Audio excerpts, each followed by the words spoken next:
예, 우리 옆에 계신 분들 보시면 인사하겠습니다. 사랑합니다. 축복합니다. 사랑합니다. 축복합니다. 네. 여러분 그거 아십니까? 우리나라는요, 아파트가 주택보다 훨씬 더 많이 있습니다. 아파트 공화국이라고도 불려지는데요. 근데 이게 한 50년 정도 뒤로 가보면 5, 60년 정도 뒤에는 우리나라의 주택 중에 단독주택이 90%가 훨씬 넘었습니다. 근데 지금은 아파트가 제가 알고 있기로는 2020년 정도 통계로 63% 이렇게 되는데 지금 더 많아졌겠죠? 한 70% 가까이 아파트가 될 것 같습니다. 근데 이 아파트가 처음 지어질 때는 지금은 아파트가 좋은 집의 하나의 상징이죠. 대명사인데 원래 아파트가 처음 지어질 때 60년대 말 70년대 초에 지어질 때는 서민 아파트라고 해서 가난한 사람들을 위한 주거 공간으로 아파트를 만들었다고 합니다. 전혀 다르죠. 그러니까 우리가 지금 경험하고 있는, 우리가 알고 있는 아파트와 뭐 우리의 앞세대가 시작했던 아파트는 전혀 다른 아파트, 전혀 다른 문화입니다.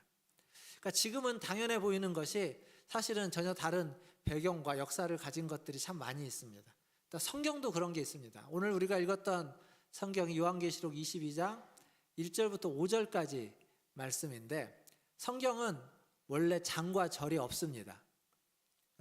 성경은 장절이 원래 없어요. 그래서 그냥 사본이라고 하는 걸 보면 장절이 없는 것이 맞는데, 장절은 누군가 임으로 그냥 붙였습니다. 그러다 보니까 성경을 읽다 보면 이 장절이 잘 안 맞는 부분이 좀 있습니다. 오늘 우리가 읽었던 성경도 잘 보면 이제 어디입니까?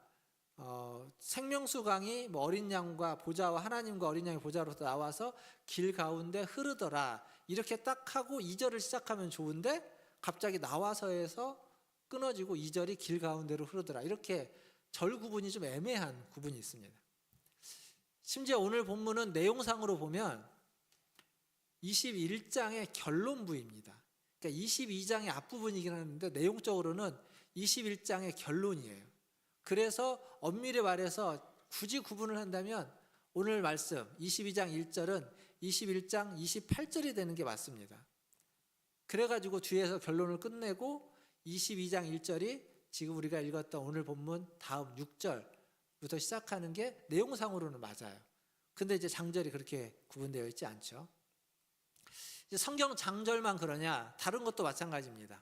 우리가 이제 주일날 예배를 드리는데 교단 헌법이나 예배 모범에서 보면 예배는 주일 예배 하나만 예배라고 하고 그 외의 모든 것들은 예배라고 부르지 않고 기도회 혹은 모임 혹은 집회 이렇게 붙여서 있습니다.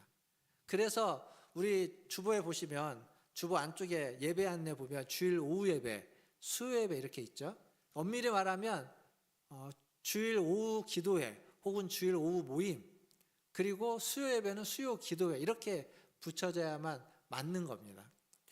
뭐 예배만 그런가요? 한 걸음 더 나아가서 보면 예배 순서들도 마찬가지입니다.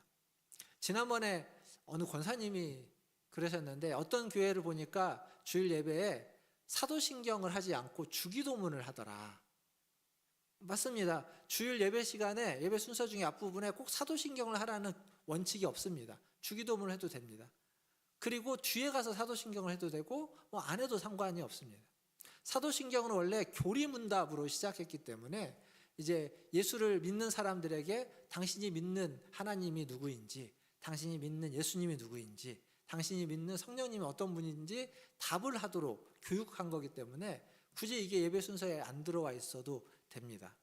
뿐만 아니라 성시교독, 우리가 성시교독을 하는데 전에도 잠깐 말씀드렸지만 원래 성시교독은 시편 찬양이었습니다. 우리가 지금 찬송가 부르는 것처럼. 그러니까 우리가 찬송가를 부르기 때문에 굳이 성시교독을 안 넣어도 상관이 없습니다.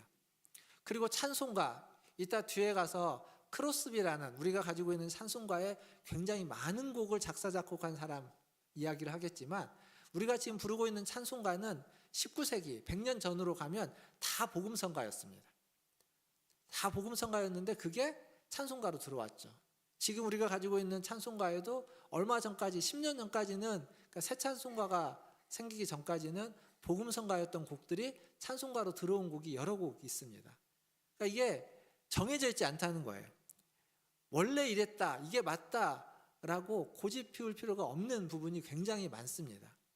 그러니까 제가 이제 이런 얘기를 왜 하냐면, 우리가 신앙생활을 하다 보면 항상 원래 맞는 것이라고 하는 것이 딱 규격화되어져 있는 게 있는데, 그렇지 않습니다. 너무 그런 거에 따지지 않으셔도 됩니다. 따지다 보면, 그 근원으로 가다 보면 사실은 아무것도 없는 경우가 더 많아요. 그냥 말 그대로 주님만 믿고 주님만 사랑한다고 고백하는 게 전부인 경우가 훨씬 많습니다. 어쨌거나 오늘의 이야기는 이 계시록의 21장의 결론입니다. 그럼 계시록 21장의 내용이 뭐냐라고 생각해 보면, 앞에 새하늘과 새 땅에 대한 이야기가 있었고, 거룩한 성 예루살렘이라고 하는 완성된 교회, 승리한 교회에 대한 이야기가 있었습니다. 근데 이게 어디와 유사하냐면 창세기 1장과 2장을 그대로 가지고 온 것과 비슷합니다. 창세기 1장은 천지를 창조한 이야기죠. 하나님이 세상을 만든 이야기입니다.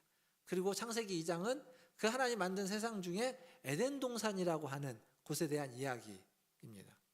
그러니까 계시록 21장은 천지를 창조하신 하나님이 새하늘과 새 땅을 만든, 하늘과 땅을 창조하신 분이 이제는 새 하늘과 새 땅을 만든 이야기로 시작을 하고, 그리고 그 중에 에덴 동산이 있었는데 그 새 하늘과 새 땅 중에 거룩한 성 예루살렘이라고 하는, 전에는 동산이었지만 이제는 21장에는 성으로서, 하나의 도시로서의 공간을 지금 이야기해주고 있습니다. 그래서 창세기와 계시록은 이 시작과 끝은, 성경의 시작과 끝은 서로 맞닿아 있습니다. 이어져 있어요. 성경은요, 우리가 이렇게 한 권의 책으로 가지고 있긴 하지만 원래 한 권이 아니라 66권으로 되어져 있는 66권의 책의 모음집 같은 겁니다. 66권의 책을 한 사람의 저자가 썼느냐? 그렇지 않죠. 한 40여 명의 저자가, 그리고 시간도 뭐 동시대가 아니라 1600년, 1500년, 1600년이라고 하는 그런 기간을 거쳐서 하나씩 기록을 했는데 그걸 다 모아갖고 온 거예요. 근데 이렇게 모아놓고 보니까 그 안에 있는 내용이 저자가 다름에도 불구하고, 시간과 공간이 다름에도 불구하고 일관성이 있고 통일성이 있다는 겁니다. 시작과 끝이 이어지고 있어요. 전혀 다른 사람, 전혀 다른 시대의 사람이 썼음에도 불구하고, 하나는 환상을 본 거고 하나는 그렇지 않은 것임에도 불구하고 이어져 가고 있다는 거죠. 이게 다 성경을 기록한 사람들이 아니라 성경의 원래 저자라고 하는 성령의 감동으로 쓰여졌다는 것을 보여주고 있는 겁니다. 오늘 말씀은 사실 이것을 다시 한번 확인해 보는 말씀입니다. 이 놀라운 말씀을 다시 한번 확인해 보면서, 하나님 우리에게 말씀하시는 것이 무엇인지, 하나님 우리에게 원하시는 것이 무엇인지, 그리고 하나님 우리에게 주시고자 하는 진정한 은혜와 복이 무엇인지를 다시 한번 확인하는 그러한 시간 되기를 바라겠습니다. 자, 먼저는 앞에서 요한이 거룩한 성 예루살렘 안에는 성전이 보이지 않고 성전이 없다고 했고요. 그리고 거기에는 해와 달빛이 쓸데없다고 그랬고요. 그리고 그곳에는 바다도 없고 밤도 없다라고 했습니다. 그러니까 이렇게 이제 그곳에 대해서 이야기를 했는데, 오늘 22장에 오면은 거룩한 성 예루살렘에 대한 이야기를 조금 더 구체적으로 더 합니다. 1절과 2절 말씀을 한번 같이 읽어보도록 하겠습니다. 아까 읽었지만 한 번 더 1절과 2절을 같이 읽겠습니다. 1절입니다. 시작. 또 그가 수정같이 맑은 생명수의 강을 내게 보이니 하나님과 및 어린 양의 보좌로부터 나와서 길 가운데로 흐르더라. 강 좌우에 생명나무가 있어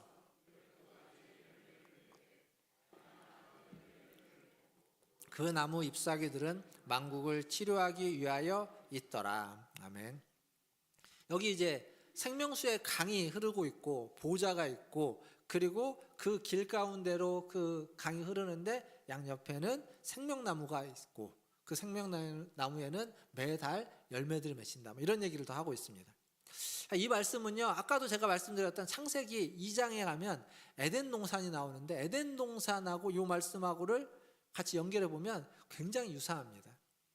자, 에덴 동산에도 우리가 에덴 동산 하면 떠오르는 게 그 선악을 알게 하는 나무, 선악과라고 하죠. 그 나무와 생명나무, 그리고 이제 아담과 하와가 거기에서 있었던 일들, 이런 것만 우리가 잘 기억하고 있는데, 사실은 에덴 동산에는 또 뭐가 있냐면 그 동산 중앙에서부터 발원해서 시작한 강이 있습니다. 그 네 강이 흘러가는 곳이 에덴 동산입니다. 그리고 그 네 강은 그 각각의 문명의 시작지로 흘러가게 되죠.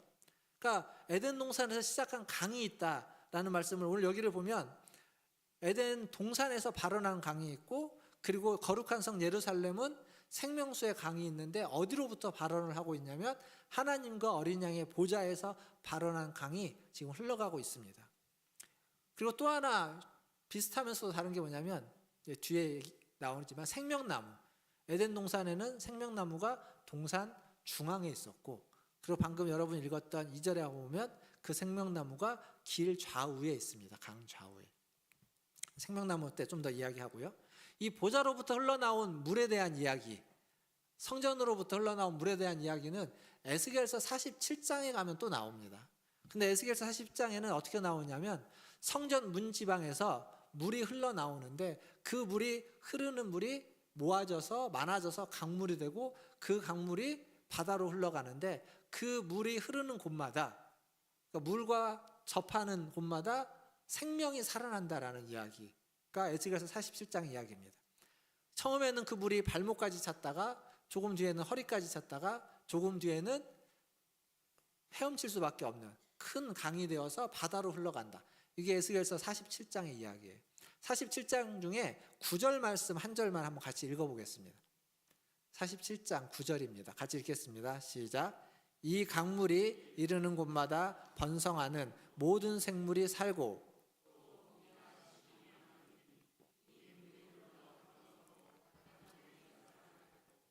이 강이 이르는 각처에 모든 것이 살 것이며.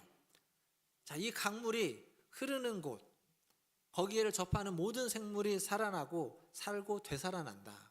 즉, 이 물은요, 성전 문지방에서 흘러나온 그 물, 그리고 보좌로부터 흘러나온 생명수의 물은 생명을 살리는 물이라는 겁니다. 생명을 살리는 물. 그러니까 생각해보면, 상상해보면 거룩한 성 예루살렘이라고 하는 곳은 생명을 살리는 문이 길 가운데 그 성의 중앙을 흘러가고 있어요. 그러니까 그 양옆에 생명이 충만한 곳이라는 걸 알 수 있습니다. 그리고 이 물은 아까 1절에서 뭐라고 말하냐면 수정같이 맑다라고 얘기하고 있습니다. 수정같이 맑은 물, 전혀 오염이 되지 않은 깨끗한 물, 순수한 물이라는 얘기입니다. 우리도 요 앞에 가면은 천이 하나 있죠. 무슨 천이죠? 홍제천이 있습니다. 조금 은평구 쪽에 가면 불광천이 있고, 지역마다 각각의 천들이 있습니다. 그 천들이 다 흘러서 어디로 모여집니까? 한강으로 모여지죠. 근데 한강이나 이 천은 깨끗하지 않습니다. 왜냐하면 거기에 오염수들이 다 유입되고 근원 자체가 깨끗할 수 없기 때문에. 그러니까 이 천이 깨끗하고 물이 깨끗하다는 건 상당히 쉬운 얘기가 아닌데, 지금 성경은 이 물이 수정같이 맑다, 깨끗하다, 순수하다라고 강조하고 있습니다. 그 이유는 그 물의 근원이, 발원지가 하나님의 보좌이기도 하고, 그리고 그 다른 더러운 물들이 유입되지 않고, 그 물은 만나는 곳마다, 그 물이 만나는 곳마다 더러운 게 깨끗해지고 죽었던 게 살아나고 생명이 약했던 것들이 생명이 회복되는 일들이 일어나기 때문입니다. 그러니까 다른 것이 와서 그 물을 오염시키는 것이 아니라 그 물이 흘러가는 곳마다 오염된 것을 깨끗하게 하고 치유하고 회복시키는 그러한 능력이 있기에 그 물은 깨끗이, 온전히 순수하고 깨끗할 수 있는 물이 된다는 거죠. 이 성경에서 이 물에 대한 은유는요, 하나님과 그리스도와 나누는 어떤 영원한 생명, 영생에 대한 은유로서 자주 등장하고 상징합니다. 하나님 그 물을, 하나님의 생수를 먹는다는 것, 우리의 영혼이 되살아나고 하나님의 생명이 우리 가운데 충만하다라는 걸 말해주는 거죠. 깨끗하고 순전한.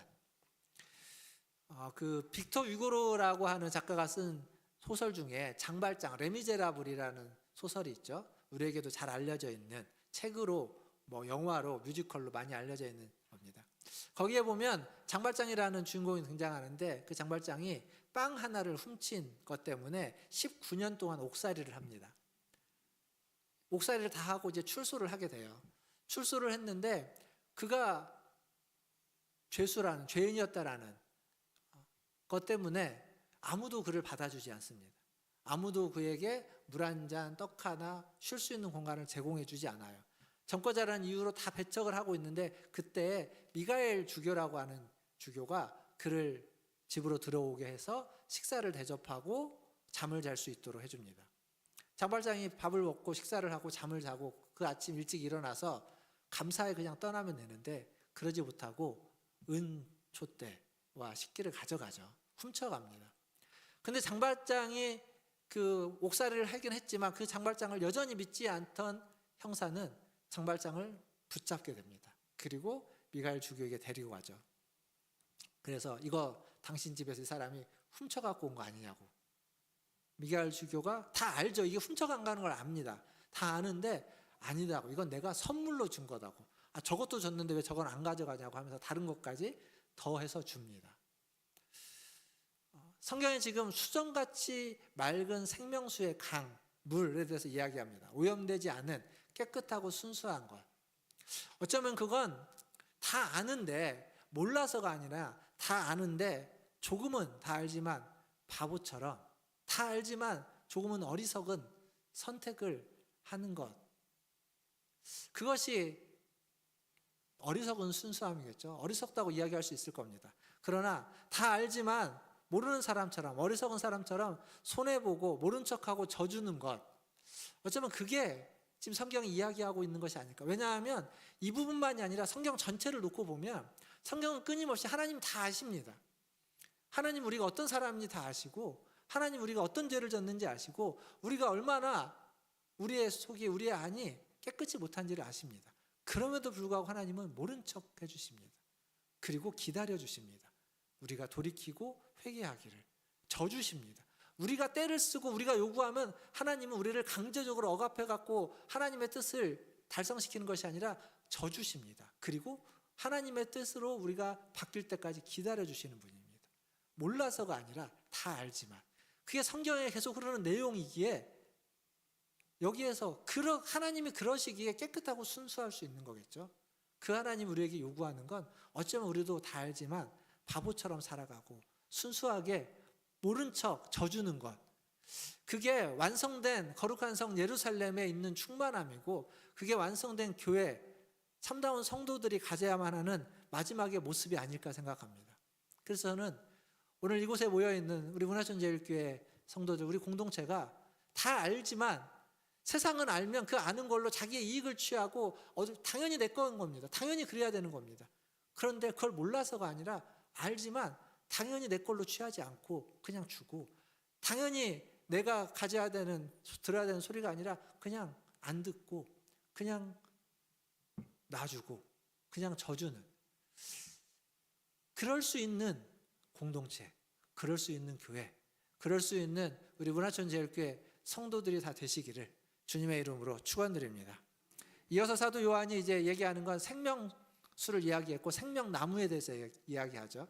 생명나무가 길 가운데로 흐르는 강 좌우에 있다고 했습니다. 아까 말씀드렸던 것처럼 에덴 동산은 동산 중앙에 있는데 지금 여기는 길 좌우에.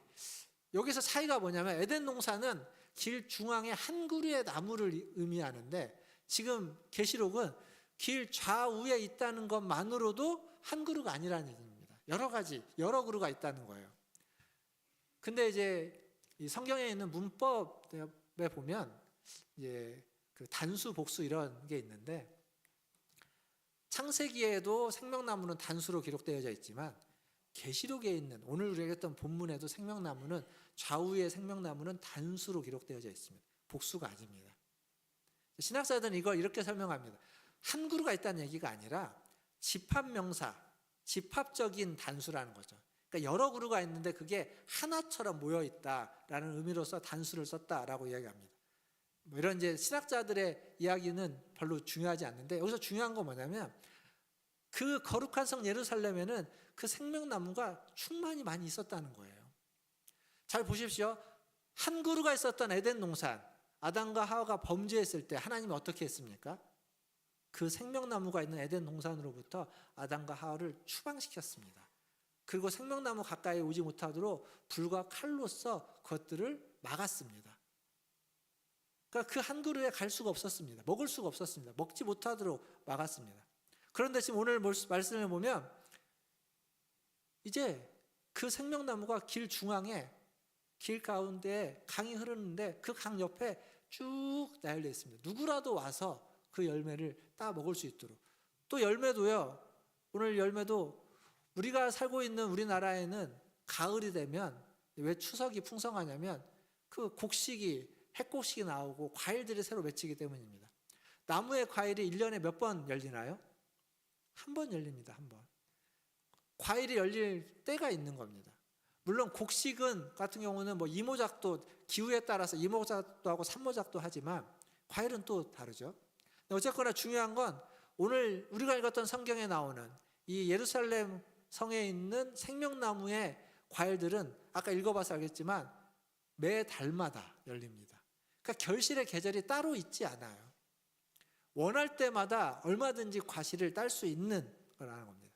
즉 모든 시간이 다 결실의 계절이다, 결실의 시간이다라는 걸 보여주고 있습니다. 그리고 덧붙여서 생명나무의 그 잎사귀를 뭐라고 얘기하냐면 치료하는 잎사귀라고 이야기하고 있습니다. 만국을 치료하기 위하여 그것을 주었다라고 하는 거죠. 이 얘기는 하나님의 나라에, 그 거룩한 성에 환자들이 있다는 얘기인가? 그래서 그 생명나무의 잎을 따가지고 치료를 해야 된다는 얘기인가? 이렇게 상상할 수 있지만 그건 우리가 성경에서 이야기하고 있는 것을 좀 잘 이해하지 못하는 면이 있는데, 이건 무슨 얘기인 거냐면 하늘나라에도 치료가 필요한 아프고 다친 사람이 있다는 얘기가 아니라 하늘나라에, 그 하나님의 나라의 무한한 영광을 우리가 알고 있는 이 현세적인 언어로 표현하기 위한 하나의 수사법입니다. 수사법. 그러니까 표현하는 방식이에요. 아픈 자도 없고 다친 자도 없고 흠이 있는 자도 없다라는 것을, 그런 게 다 필요 없다라는 것을 표현하기 위해서 만국을 치료하는 잎사귀다라고 하는 표현을 수사법적으로 썼다는 겁니다. 결국 이 생명나무가 의미하는 바도 하나님과의 영원한 교제, 영생, 앞에서 생명수가 의미하는 것과 생명나무가 의미하는 건 거의 같습니다. 그러니까 에덴 동산에서 쫓겨나서 영생을 상실했던 인간들, 그런데 다시 새 창조로 회복이 되어서 생명나무에 접근할 수 없었는데, 그 나무의 열매를 따먹을 수 없었는데 이제는 다시 따먹을 수 있도록 하나님이 새롭게 회복해 주셨다는 겁니다. 결국 이것은, 이 생명나무는, 그리고 생명수는 우리가 하나님을 믿는 하나님의 자녀들이 마지막에 우리에게 주어지는, 우리가 누려야 되는 영광스러운 하나님의 은혜이고 복이고 기업이다라는 사실을 우리는 기억해야 됩니다. 그리고 이제 오늘 설교 제목에 있는 것처럼 더 중요한 것이 그 뒤에 나옵니다. 3절에 보면 성경에 뭐라고 적혀져 있냐면 다시는 저주가 없다라고 되어 있습니다. 생명수와 생명나무가 있는 거룩한 성에 다시는 저주가 없다. 성경이요, 아까도 그 얘기했지만 창세기부터 요한계시록까지 66권, 요한계시록은 22장까지, 창세기는 50장까지 수많은 장들, 천여 장들이 있습니다. 근데 이 중에 저주, 인간이 죄를 지어서 받은 저주와 그 저주의 영향력과 상관없는 성경의 내용, 성경의 장이 얼마나 될까요? 얼마나 될까요? 거의 없습니다. 거의. 딱 단 4장밖에 없습니다. 4장. 단 4장만 죄와 상관없는 장입니다. 그게 어디냐면 창세기 1장, 2장. 아담과 하와가 범죄하기 전에, 선악과를 따먹기 전에 장이 1장과 2장. 그리고 계시록 21장과 22장. 그건 뭐냐면 그 사단과 모든 죄와 어둠이 다 하나님이 멸학 이후에 주어지는 장. 그러니까 이 단 4장만 저주, 죄, 그 영향력과 상관없는 장으로 우리에게 주어져 있습니다. 근데 이 저주는 언제 사라지냐? 그리스도의 십자가 사건으로 사라지게 되죠. 그러니까 원래 에덴 동산에서 아담과 하와는 하나님을 만날 수 있었습니다. 하나님을 대면할 수 있었어요. 그런데 죄를 지음으로써 하나님을 대면할 수 없게 되었고 거기에서 쫓겨나게 됐습니다. 그러다가 다시 지금 계시록 21장에 하나님이 그들을 회복시켜 주셔서 거룩한 성 예루살렘에서 다시 하나님을 만날 수 있게 되는 겁니다. 하나님의 성도들은 하나님의 얼굴을 대면할 수 있게 되는 거예요. 민수기에 가면 그 대제사장 아론의 축복이라고 하는 기도가 나옵니다. 이게 이제 보통 우리가 축도할 때 쓰는 지금 저는 축도할 때 고린도후서 13장 13절에 있는 말씀을 근간으로 축도를 합니다. 근데 어떤 목사님들은 민수기 6장에 있는 이 말씀으로 축도를 하는 경우들도 종종 있습니다. 여러분도 이제 들어보신 분들도 있을 텐데 그 구절을 한번 같이 읽어보겠습니다. 민수기 6장 24절부터 26절까지가 이제 그 축복기도, 축복에 대한 이야기인데 27절까지 읽을 텐데 한번 같이 읽고 좀 이야기를 더 진행해 보도록 하겠습니다. 민수기 6장 24절부터 같이 읽겠습니다. 시작. 여호와는 내게 복을 주시고 너를 지키시기를 원하며 여호와는 그의 얼굴을 내게 비추사 은혜 베푸시기를 원하며 여호와는 그 얼굴을 내게로 향하여 드사 평강 주시기를 원하노라 할지니라 하라. 그들은 이같이 내 이름으로 이스라엘 자손에게 축복할지니 내가 그들에게 복을 주리라. 아멘.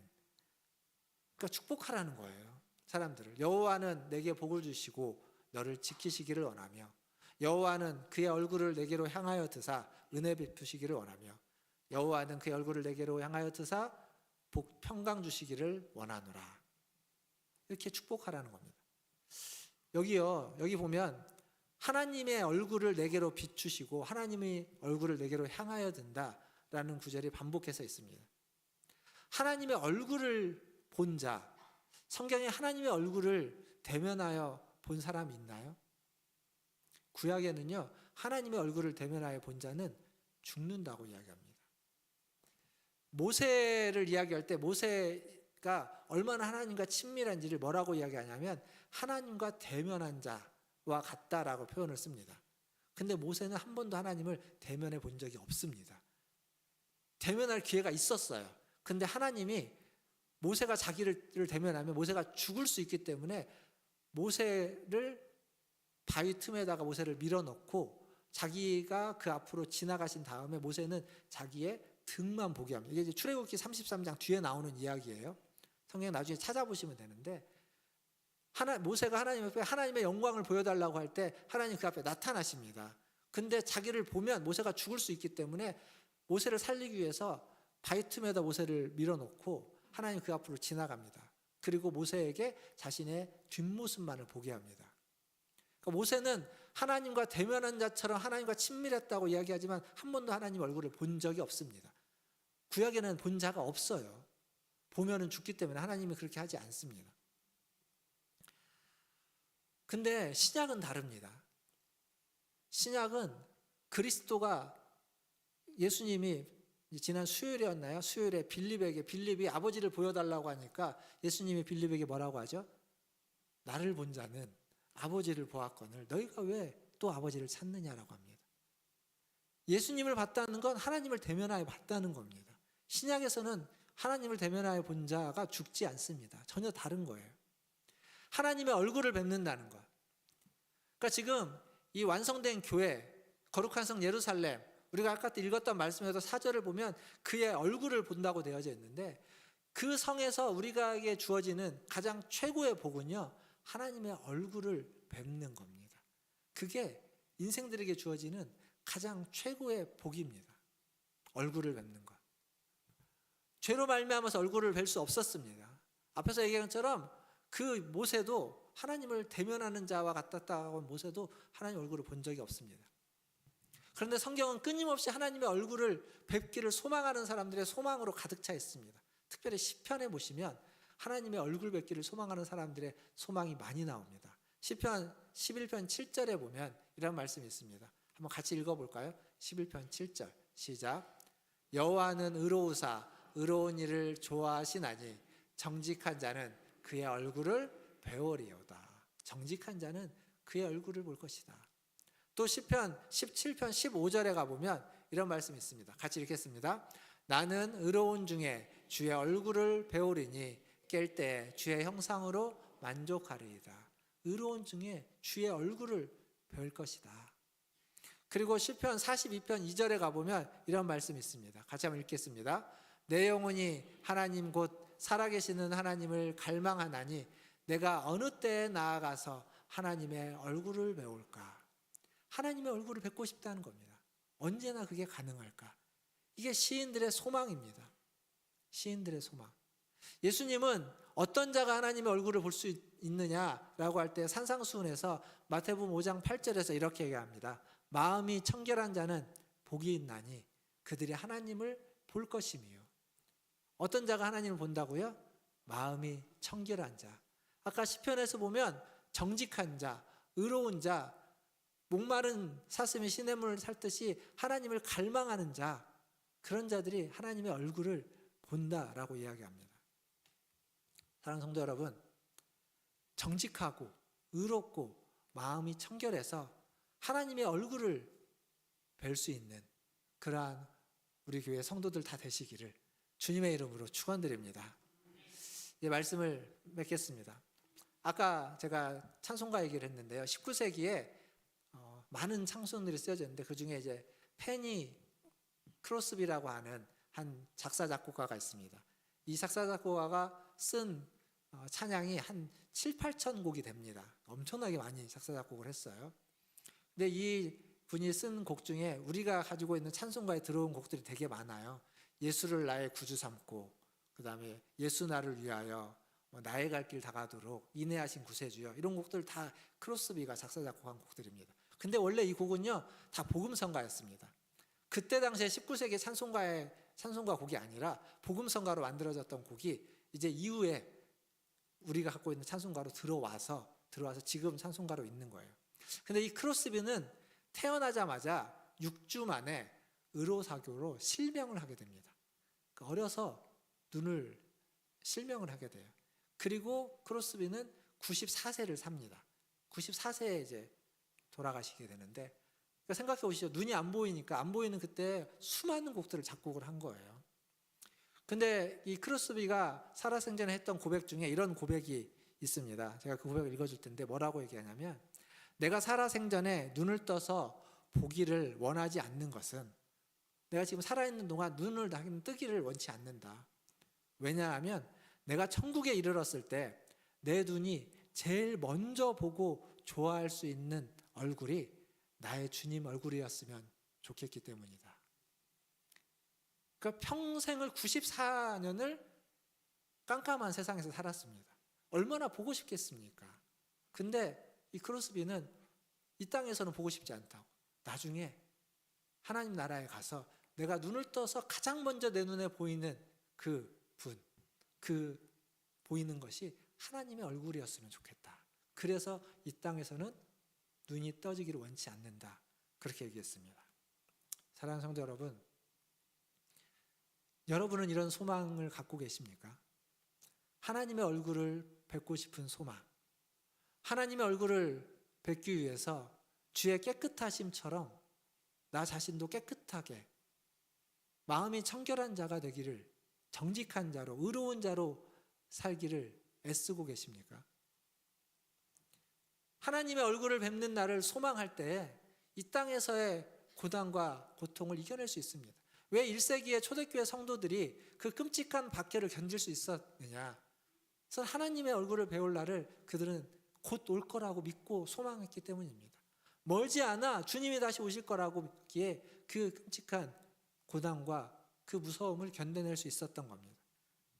믿음을 타협하지 않고 복음의 증인으로 살 수 있었던 건 그 소망 하나 때문입니다.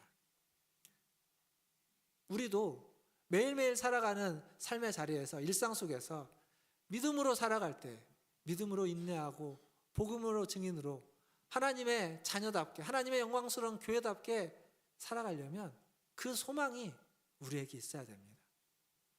지금은 우리가 그렇게 보지 못할 겁니다. 그러나 머지않아 곧 주님을 대면해서 보는, 그 얼굴을 마주 볼 수 있는 그날이 올 겁니다. 그날을 기대하시고, 그날을 고대하시고, 그날을 소망하시면서 그 감격스러운 날이 내게 올 거라는 것을 알고 그걸 믿고 기다리며 신앙생활에 나가시기를 주님의 이름으로 축원드립니다. 이게 종말론적인 신앙이고 이게 주님의 오심을 기다리는 신앙이고 우리가 말세 이 시대를 살아가야만 하는 우리의 가장 중요한 신앙이라고 생각합니다. 이러한 믿음과 신앙을 가지고 살아가시는 우리 성도님들 다 되시기를 주님의 얼굴을 배울 날을 소망하시는 믿음으로 살아가시기를 주님의 이름으로 축원드립니다. 기도하겠습니다.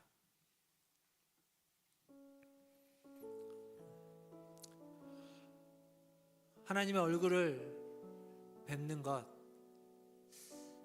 사실 어찌 보면 어려운 일 아닙니다.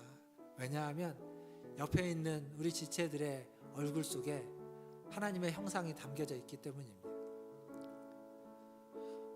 그러나 그러한 흐릿한 형상 말고 또렷한 정말 우리가 얼굴과 얼굴을 마주 보는 것처럼 대면하여 볼 그날을 소망하고 하나님의 얼굴 뵙기를 소망하면서 이 땅에서의 믿음을 가지고 타협하지 않고 주의 깨끗하심과 같이 자신을 깨끗하게 하면서 신앙생활에 나가기를 원합니다. 이 시간 기도할 때 하나님 우리에게 믿음으로 살아가게 하여 주시고 믿음을 타협하지 않고 복음의 증인으로 하나님의 자녀답게 하나님의 교회답게 하나님의 백성답게 살아가게 하여 주시옵소서. 주의 얼굴을 배울 날을 소망하면서 머지않아 완성되는 머지않아 올 그날을 기대하고 고대하면서 살아가는 믿음을 주시옵소서라고 같이 한 목소리로 기도하며 나아가겠습니다. 기도하겠습니다.